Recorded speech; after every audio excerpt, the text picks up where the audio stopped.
Hunger and cravings are two different things. I think that's something that I want people to realize. I think once I realized that, my life changed, because cravings are often from the dopamine pathway, which we may equate it with like social media, how you close social media and you want to open it again. It's like this urge. And so that's something that's different than hunger, which is a cyclical pattern that our body creates that just reminds you to eat for nourishment. If it's a true hunger, then often you can use the raw vegetable test. Like, would you eat a bowl of vegetables right now? Or are you just craving something for the feeling that it gives you? So let's start with superfoods. What are your quote unquote must have foods that you incorporate into your diet every single day?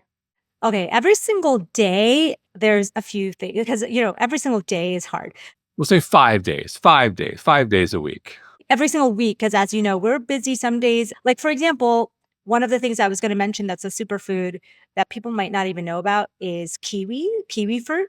I used to say kiwi, but you can't say kiwi. Kiwi means like, New Zealand. Yeah. Our friends in New Zealand. so the thing is that they've done a bunch of studies that look at the kiwi fruits for depression, for sleep.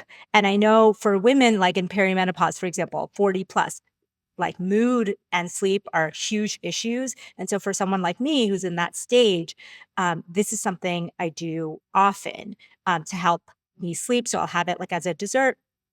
And it's also a mood booster. Surprisingly, you can eat the kiwi fruit with the skin on. It's actually better for you to eat it with the skin on. There's 50% more fiber. And one of the biggest things that we can be doing for our gut, as you know, is eating more fiber. So kiwi fruit before bed helps with sleep. It's also great to eat just like an apple. You can wash it and eat it like an apple with the skin on. Fantastic. I'm going to try it for dessert tonight. Yeah, I have a whole thing of them. My kids, so, there's a lot of people actually that have seasonal allergies. If you do, the skin may bother you because there's a pollen food cross reactivity syndrome, and my son has that. So he's like, if it makes your mouth itchy, it's because of the skin. So you can't eat the skin. You mentioned kids too. It's great for kids because a lot of kids have trouble, including mine, winding down sometimes and getting ready to sleep. So yeah, you can have dessert. It's kiwi. Yeah, actually, and the other thing my kids are obsessed with right now, I'm not joking. I've been going through all the stores because sumo citrus season has just kind of ended, and citrus fruit, like two oranges, for example, are also really great for mood, especially for teens who are maybe pickier, or kids that are pickier with their fruit. Oranges, if you've never had a sumo citrus orange, you are missing out. So you should try that. But in general, oranges, citrus fruit are great for as mood boosters too, and great for kids. So that's another one. Blueberries are probably like my desert island fruit, like if I had to pick one fruit, because they actually have, not only do they have flavonoids that we can talk about later, flavanols, they also boost cognition. In fact, kids who eat blueberries like have higher test scores. It can actually boost your cognition within an hour of eating it. So if you have a big test, you want to have blueberries before you have the test. It's literally a superfood. How many blueberries do you have to eat? I'm signing up for that. Yeah, like a serving of blueberries. I mean, the studies for blueberries are for cognition are pretty robust. And I mean, it's a dark blue fruit, so that those flavanol content acts like an antioxidant, also like increases circulation. Especially for brain health, they've found it to be useful and even in short-term use. So we're covering a lot of fruits. And before we segue to flavonoids and flavanols, let's talk vegetables. What are your must-have vegetables? I honestly love cruciferous vegetables. As you know, broccoli, cauliflower, and Brussels sprouts, they all kind of are in the same family. And these cruciferous vegetables, they have a special compound called sulforaphane that is really an anti-cancer, antioxidant compound. And one of the tricks I have for that is either to use broccoli sprouts, because they have much more sulforaphane than the traditional broccoli. Or if you're going to eat your broccoli or cauliflower Brussels sprouts, cut it and let it sit for 45 minutes before you actually cook it, and that preserves the sulforaphane in the food even after you cook it. So typically, when you cook your vegetables, you're losing a lot of the sulforaphane. So this is a hack to actually keep that intact.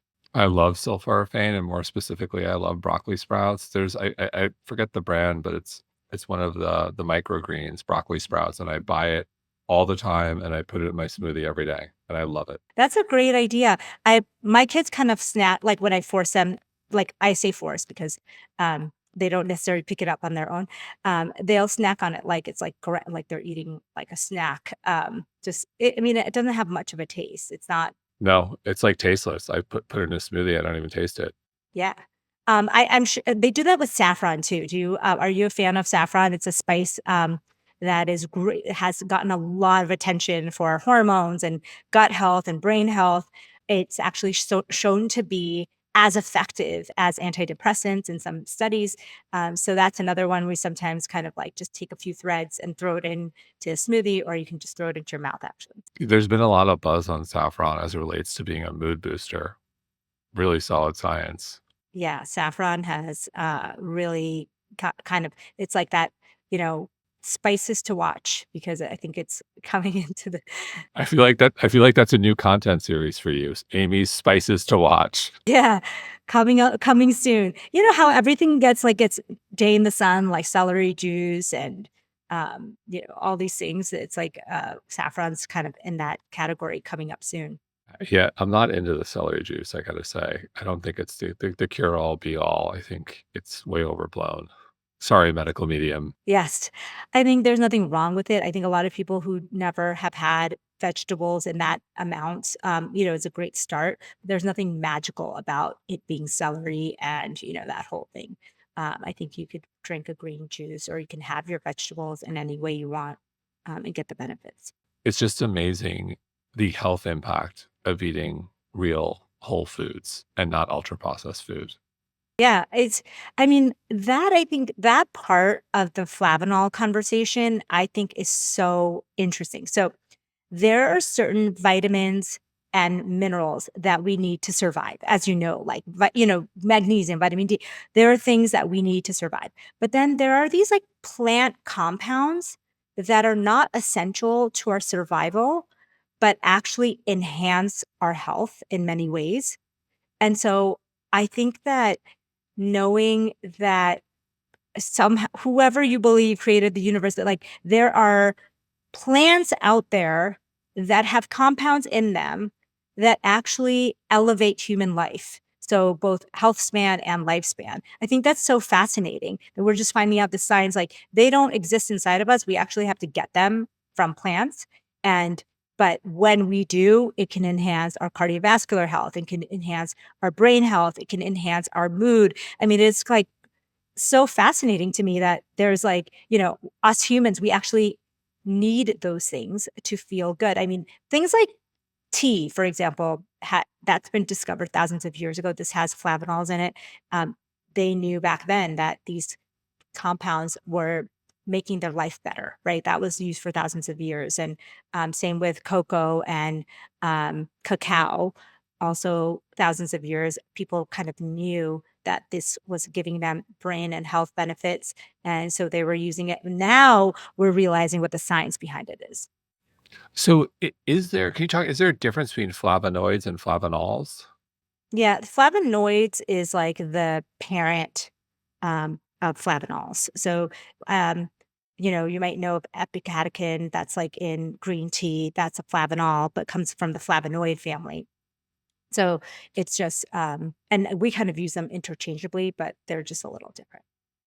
And it sounds like everything from brain health, cardiovascular health, like the benefits are great. Yeah, and I think it's to me that the fact that we've known this for thousands of years, but now we're starting to know it through science. I always like it when kind of like that ancient stuff, ancient knowledge kind of meets the modern science because that to me is like tried and true. So a lot of these hacks and biohacks, that are so popular, that we really have zero history and zero research on. I feel very nervous about those because it's not only is it not used in history or, we don't know anything about it from ancient or Eastern cultures or other cultures. We actually, you know, don't have any research either. And so I personally like to stay where there is science, and especially where there's science and there's kind of this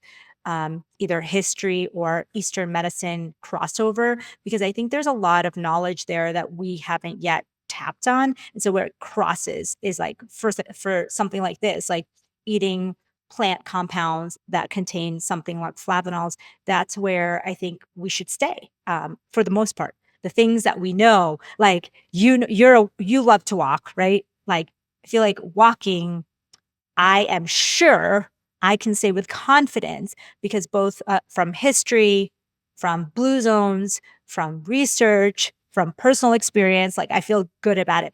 When we talk about some of these very, like, cutting edge new things, I don't feel as confident because we don't really have all of that kind of 360 information. 100% agreed. I think don't major in the minors. Major in the majors and exercise and solid nutrition and lean on the tried and true before you try out the exotic and potentially too cutting edge.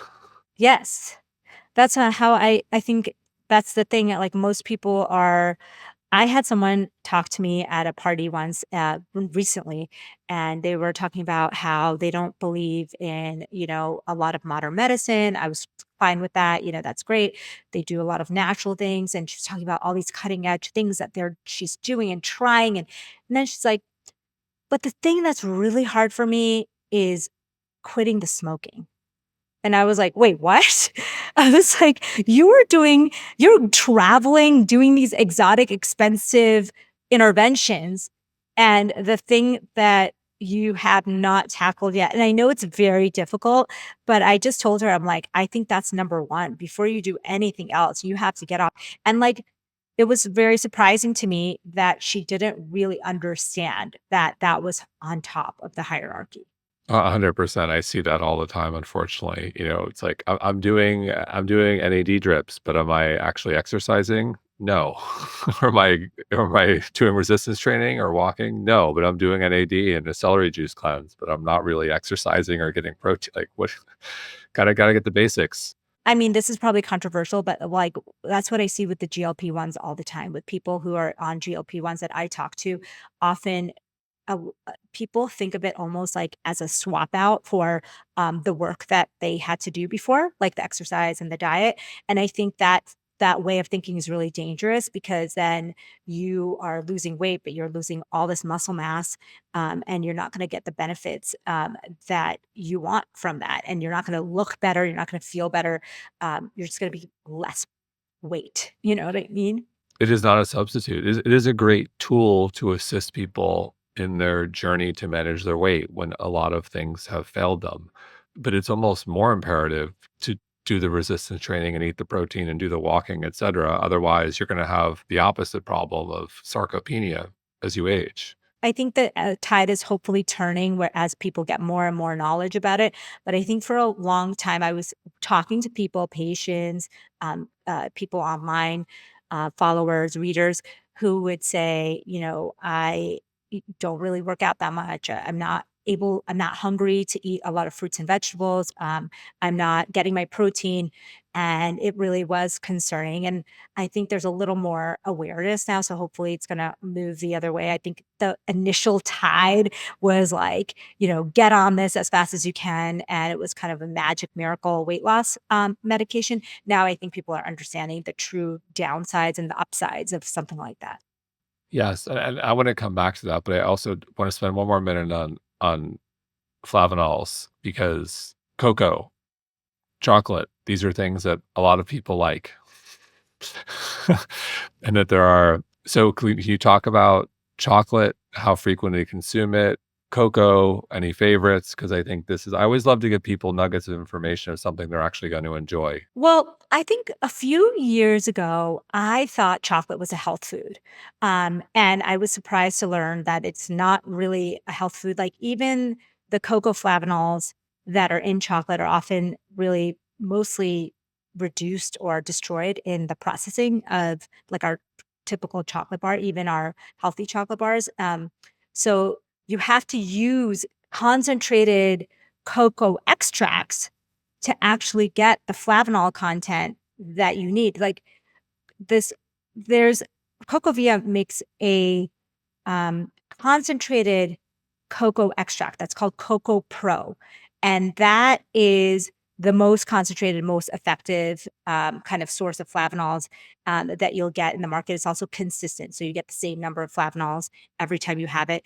I think that's surprising to people because most people think, oh, they might have heard of flavanols. Maybe they're not. Maybe they've heard, yeah, chocolate is healthy, but they didn't realize that the cocoa is the flavanols in the cocoa are often destroyed when you make it into something, super delicious like a chocolate.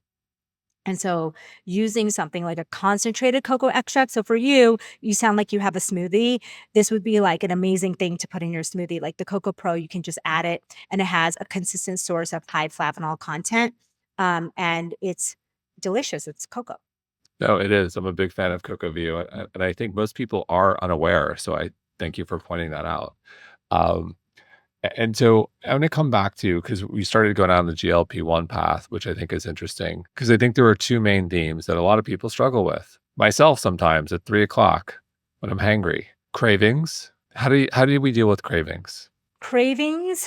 So hunger and cravings are two different things. I think that's something that I want people to realize. I think once I realized that, my life changed because cravings are often from the dopamine pathway, which we may equate it with like social media, how you close social media and you want to open it again. It's like this urge. And that's what cravings are. It's like this urge. And same thing with if you drink alcohol and people are trying to get off the alcohol or anything that video games, dopamine, when it releases. It's almost like this craving of you would get in your car right now, drive across town and do that thing. So get that bag of chips, get that ice cream, get that cigarette, get that bottle of alcohol. Cravings are extremely strong and they go through the dopamine pathway, which is a pathway that it's almost like when you satisfy a craving, it's almost joy, but mixed with almost discomfort. It's like when you have a bad craving and you have something, it's like, thank God you're satisfying the craving, but you kind of feel bad about it. And then when you stop, you and then when you don't have it, you'll get it again. For example, I'll give you an example. If there's something in your house right now that you absolutely love to eat, um, think of uh, think of brownies or an ice cream or like a packaged good, and you can't stop thinking about it. It kind of interrupts your thoughts when you're doing some work. It may be so bad that like you run out and you were like, "Oh my God, I gotta go and get it today." That is a sign of a craving. And so that's something that's different than hunger, which is a cyclical pattern that our body creates that just reminds you to eat for nourishment. And so if you can recognize the difference, that is half the battle. So sometimes when I have something I really love in the house, um, especially when it's at home and I'm at home, I will constantly be thinking about it, and in the middle of the afternoon, it's often the best time or late at night, that's typically a time where people wanna go for those things. If you can identify that dopamine pathway, then you can modify it. If if it's a true hunger, then often you can use the raw vegetable test, like, would you eat a bowl of vegetables, um, right now? Or are you just craving something for the feeling that it gives you, the dopamine burst that it gives you? Interesting. I love that one. It's practical. Yeah. Like, I mean, you could think of any kind of health food in your mind, like a salad right now. Would you have a salad? Would you have an omelet right now? Or are you just craving that cookie because it gives you that dopamine hit? And it's okay to have dopamine hits. Like everybody's allowed to have desserts here and there, but really identifying that so that if it is getting out of control, you can identify that as not necessarily your body kind of needing that. It's your dopamine system kind of needing that reward over and over. And maybe going for a sunny walk, um, playing with your pets or your children can give you a little bit of that dopamine that you're looking for. Also, something that works for me sometimes in the middle of the afternoon is I ask, am I dehydrated? Like, do I just need to drink more water? Yes. Also, hot liquids. For some reason, in this research, hot liquids tend to, that's why a lot of people, for me, I used to be like not a big tea drinker in the afternoon, but now I realize that that hot liquid often can give you a little bit of that craving crush that you need in the middle of the afternoon when you're trying to figure out, is it like really hunger, or is it cravings? And, again, it's also soothing for people. I think in our culture, we use food as often as a reward for a hard day. And so you have to kind of untrain. I work with a lot of people who are like, part of it's not a medical issue. Sometimes it's just like learned behaviors that like our parents used to like, give us rewards as cupcakes. And now like every time we do something good, we want a cupcake. Yeah. 100%. As a parent, we do that. We do that. We find ourselves doing that. And also personally, I find I love coffee. So like I'm drinking, it's 2:30 here in the East Coast. I'm drinking my black coffee. I love that. You're brave to drink coffee in the afternoon because I think for me, if I drink any caffeine, it has to be kind of before noon. So this is like my last chance on the Pacific's time to get my caffeine in. Either it's because of probably due to my size or tolerance. Like I can go pretty late. I won't go past 4 o'clock generally. Usually I don't go past three. That's kind of like my cutoff, but I sleep fine and my HRV and RHR are great. Like it just, I just, my body can do it. Yeah, it's a genetic thing too. Your a genetic predisposition, the enzymes that you have to process. Unfortunately, I don't have that. And also, like I mentioned, the 40 plus, like the perimenopause group, like there's like 70% of women have sleep disturbances and issues with sleep. It's like I'm doing everything I can at this point to like not um keep myself awake at night. Colleen's the same thing. She won't do caffeine later than like 10 a.m. Yeah, she's really into sleep and figuring out her sleep. Yeah, she's working on it for sure. I think that's a very common theme that I see. When I see women, especially women in their late 30s, 40s, or 50s that don't struggle with sleep, I'm like, "You are the lucky few." Like, it's literally like that. It's like the majority of people do struggle, so I get it. I won't have caffeine. And, things like even, you know, alcohol, things like that really, mess up my sleep, so I'm always very careful about. Oh, 100% alcohol messes up everything for me and Colleen. Does it mess up your, HRV? Oh, yeah. But I rarely drink anymore. And if I do, That's amazing. I feel like the whole generation of people, I mean, we grew up, right, in a culture of drinking, at least I did, and yeah, so it's very strange that so many of us have kind of, like, gone away from that. I wonder if the young generation, I mean, I know they are, going away from alcohol, but it's really interesting to see how alcohol is, like, kind of, like, fading away. well, I think for me, I I'm wearing a Whoop, I'm wearing an Aura Ring, and You wear both? I do. I like comparing the data. But I love Whoop's my favorite in that I love it working out and tracking heart rate zones as I try to like get to zone 5 and maintain. Like I love it. I'm excited for the new one. Yeah, I'm gonna get the new one. I'm getting the new one, yeah. Yeah, it looks incredible. But if you are passionate about, maximizing your health span and performance, like the numbers don't lie. And I think it's okay too. Like I think it's a little bit of a mindset shift where if I'm gonna like have a late dinner or have a glass of wine or a margarita, I'm just gonna say like the numbers aren't gonna be good tomorrow. Like I know it. Not gonna happen. Yeah, yeah, yeah. You have to just be okay with that. Yeah. And my hack is earlier in the day. I also realize that, sometimes I'll say to myself, like, I went on a 50th birthday trip, and it was amazing. It was in, Turks and Caicos, and they I said to myself that I was gonna have some alcohol because it was a fun trip away with friends, and I got there, and I was like, you know what? I don't really need it. Like I think I gave myself permission to be like, it's okay for, it's not, it's just a couple days here.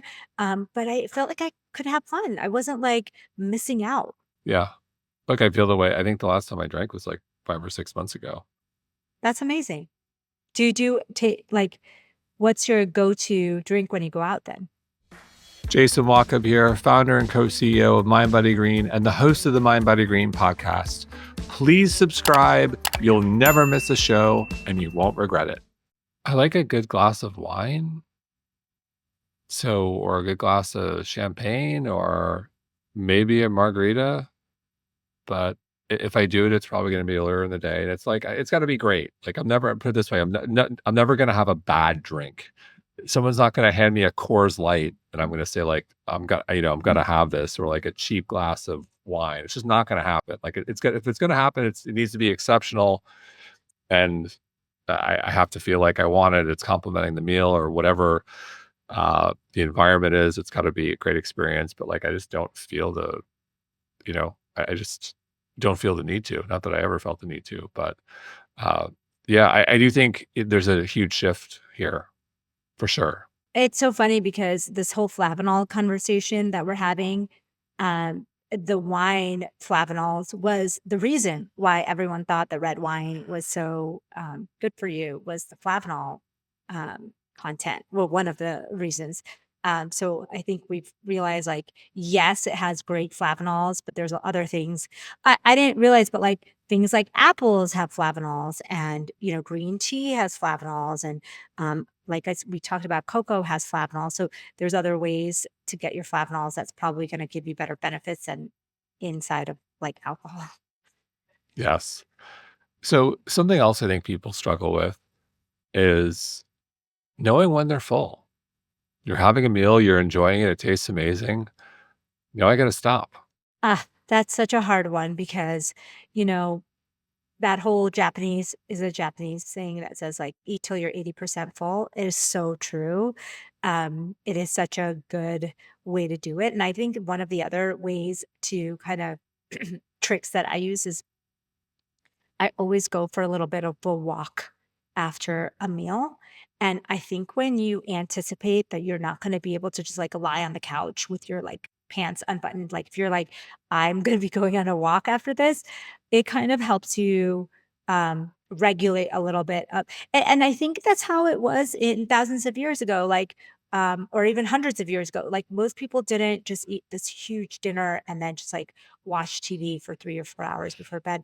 It was like they either met up with friends or they walked around the neighborhood or they I remember going to India as a kid and it was still kind of like old school culture where you would eat dinner and then you would go for a walk and you would either like go to the park and meet with friends or you'd go to the town center and I thought when I went to Costa Rica recently I saw the same thing happening there and I'm like it's just weird to be sitting for so many hours after you eat. So having a little bit of activity after you eat, so maybe it's just like a 15-20 minute walk, that can be really useful in kind of regulating how much you eat, something that makes you feel good enough that you could go for a walk.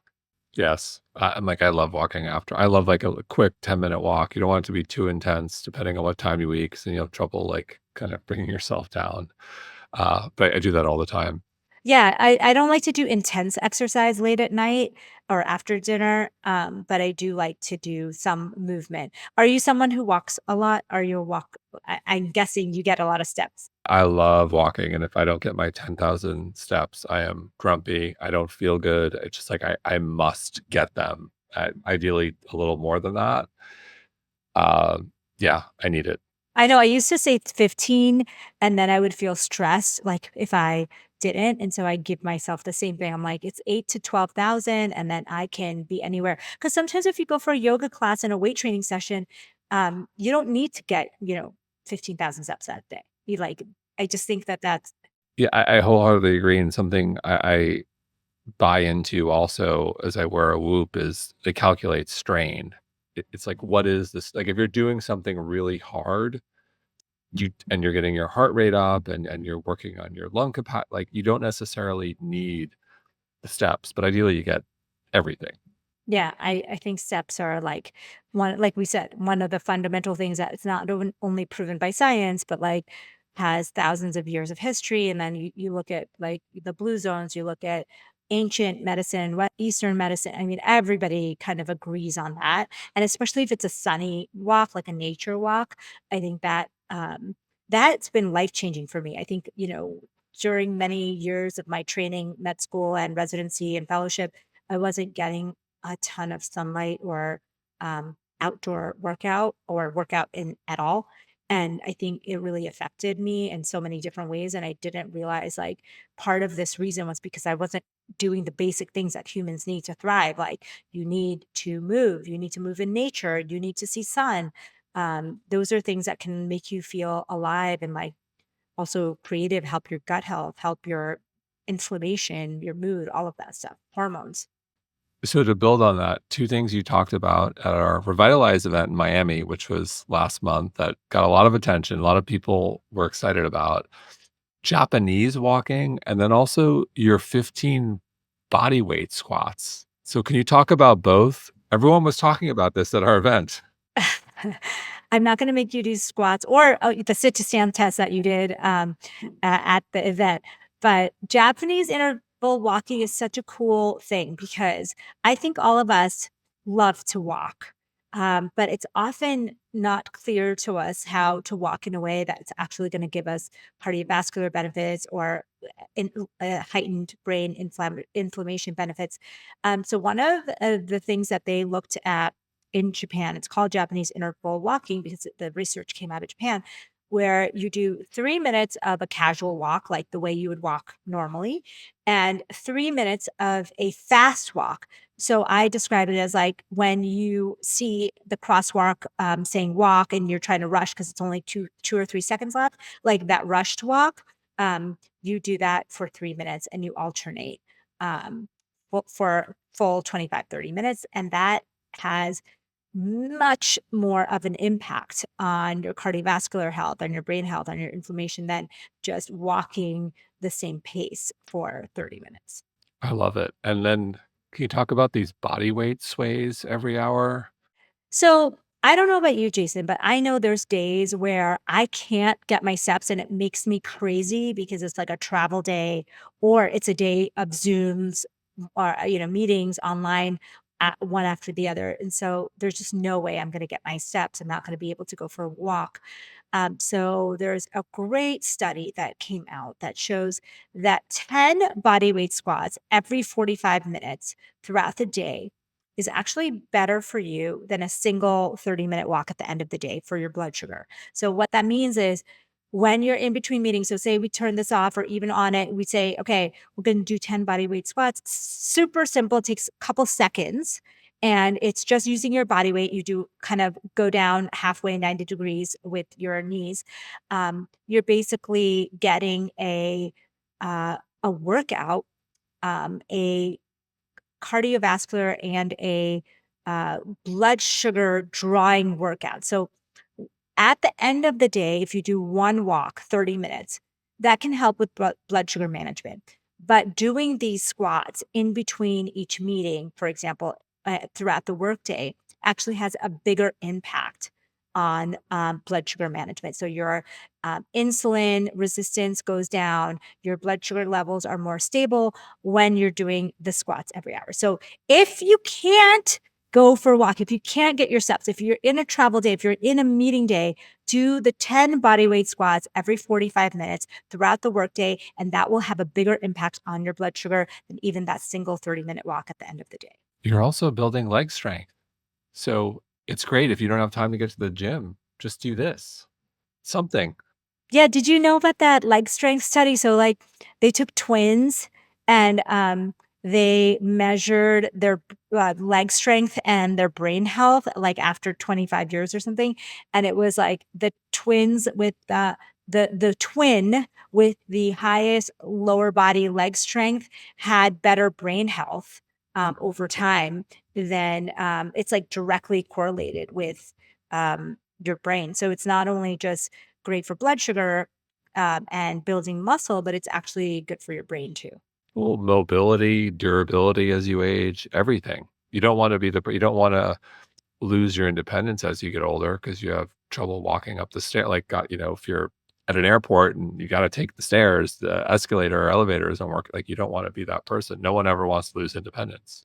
It's very hard for people like me. I was a runner. I always loved to run, and, actually, it's so funny. I was yes it was 6 o'clock yesterday morning, and I woke up, and there was 2 class options at my gym that I love. It was strength or sweat, and strength is it was a lower body day where you were gonna have to do heavy, heavy weights, and the other class was sweat where you do, like, cardio, little bursts, and all my old self was like, "You gotta do sweat, get a sweat on, get your calorie burn," because that's what I've learned, and that's what I've thought was a good workout, but my new self was like, "No, you actually need to work on your lower body strength because just like you said, when you're 90, 110 years old, like you want to be able to get up out of a chair, you want to be able to walk up steps, you want to be able to be healthy. And it's just like not what I default to, but I've learned that that's what I need to do. So I did it and now I'm like super sore.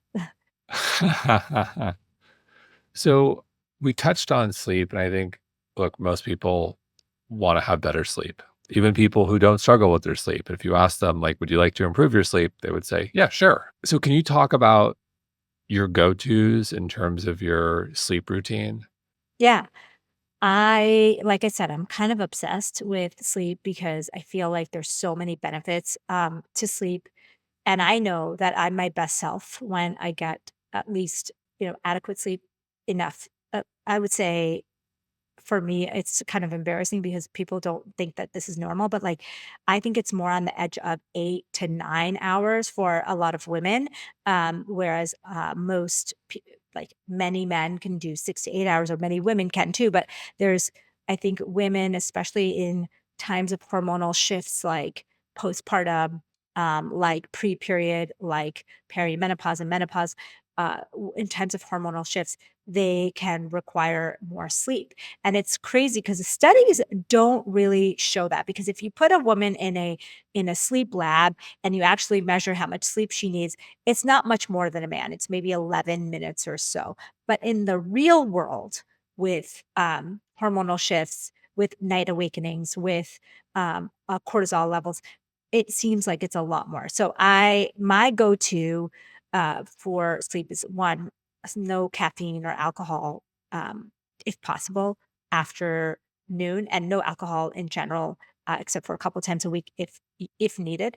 That's number one. Number two is, this is kind of the biggest one, is that 2 to 3 hours before bed, I really don't do work like on the computer or take any crazy phone calls or check email, all of that stuff, because I think that that's something that I mean, I don't mimic old times by shutting down at 5 or 6 p.m., but I really do try to do it like at least 1 to 2 hours before bed.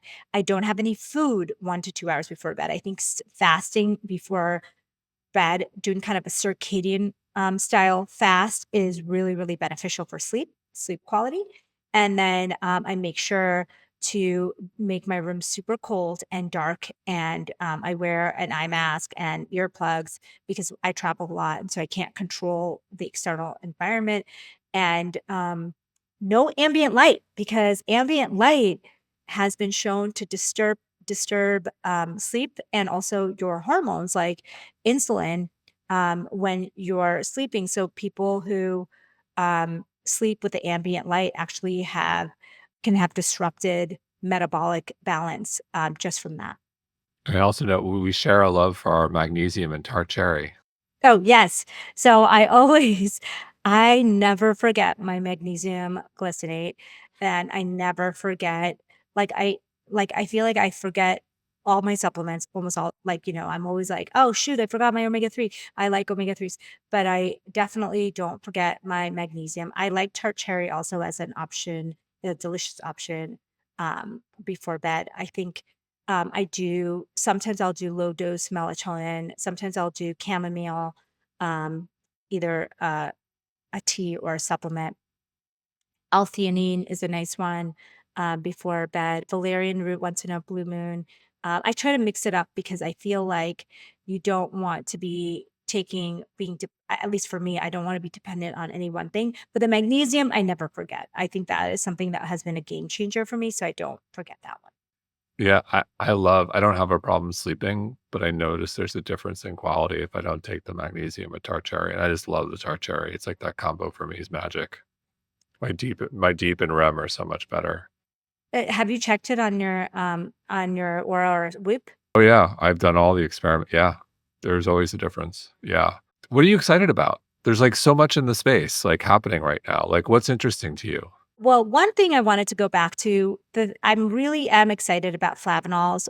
First of all, I think the Cosmos study, I don't know if you have heard of that Cosmos study. It was like a 22,000 person study looking at flavanols. They had a few different arms, but it was a Harvard study, and they followed, I think it was like 20,000 people, and they looked at several outcomes um, after the kind of like conclusion of the study, and they found that having flavanols can be extremely helpful in cardiovascular health, and it can be extremely helpful in brain health. And I think that it was like the cocoa extract that they use. That is what is used in the Cocovia products, the Cocoa Pro. So I think that is something that's really exciting. I think there's new research showing that flavanols can be used in many different ways in foods. And I think our push for real food away from ultra processed food is finally like kind of coming to a head, and people are going to be searching for more options for things that are high in flavanol content, like what is the green tea I should be using, what is the cocoa extract I should be using, what are the foods I should be eating. I think we're getting to the point where people are really going to be changing their nutrition um, to optimize their bodies. And so, the other thing I'm really excited about, and that my new book that I'm coming out with is going to be about, is like nutrition for hormones, especially the hormone transitions that I've been alluding to, like postpartum, the perimenopause, the menopause.